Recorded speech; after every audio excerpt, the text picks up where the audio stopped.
ফাঁকা মাঠ, ফাঁকা ক্লাসরুম, ঝাঁ চকচকে এই স্কুলে শিক্ষকের সংখ্যা মাত্র একজন, পড়ুয়া ১৪ জন। প্রাইমারি শিক্ষার ক্ষেত্রে গ্রামীণ বাংলার এটাই বর্তমান অবস্থা। ঝাঁ চকচকে বিল্ডিং, শ্রেণীকক্ষের ভিতর চেয়ার, টেবিল, বেঞ্চ, ফ্যান, আলোর ব্যবস্থা সবই রয়েছে। রয়েছে সুবিশাল খেলার প্রাঙ্গণও। নেই কেবল পড়ুয়া এবং শিক্ষক। জলপাইগুড়ি জেলা ধূপগুড়ি ব্লকের মাগুরমারি ১ নম্বর গ্রাম পঞ্চায়েতের গোসাইহাট লেবুতলা এলাকায় ২০১১ সালে স্থাপিত হয়েছিল পঞ্চম শ্রেণী থেকে অষ্টম শ্রেণী পড়ুয়াদের জন্য নিরঞ্জন পাঠ জুনিয়র হাই স্কুল। কিন্তু বর্তমানে মুখ থুবড়ে পড়ে রয়েছে এই স্কুল। আজ এই জুনিয়র হাই স্কুলের কাগজে কলমে মাত্র ১৪ জন পড়ুয়া, তবুও আবার পঞ্চম থেকে সপ্তম শ্রেণী পর্যন্ত। অষ্টম শ্রেণীতে কোনো পড়ুয়াই নেই।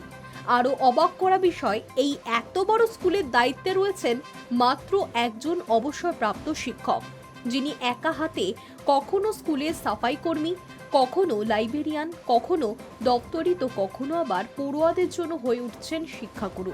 তার উপর বাড়তি স্কুলের কাগজে কলমের একাধিক কাজ এই গেস্ট টিচারকেই সামলাতে হয়।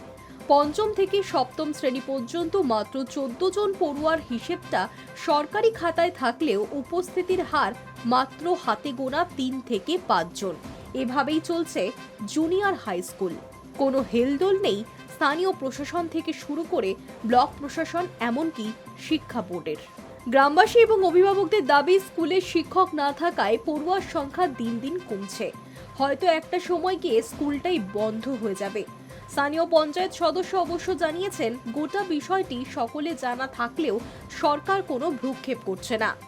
যিনি দায়িত্বে রয়েছেন তিনিও আগামী বছর অবসর নেবেন। তার আগে স্কুলের হাল ফেরাতে শিক্ষক নিয়োগ হবে কিনা তা নিয়ে রয়েছে ধোঁয়াশা। পড়ুয়ারাও চাইছে স্কুলে আরও শিক্ষক নিয়োগ হোক, নয়তো স্কুলটাই বন্ধ হয়ে যাবে। স্কুলের এই বর্তমান পরিস্থিতি দেখে স্থানীয় মানুষ তাদের বাচ্চাদের পার্শ্ববর্তী উচ্চতর মাধ্যমিক বিদ্যালয়গুলিতে ভর্তি করাচ্ছেন।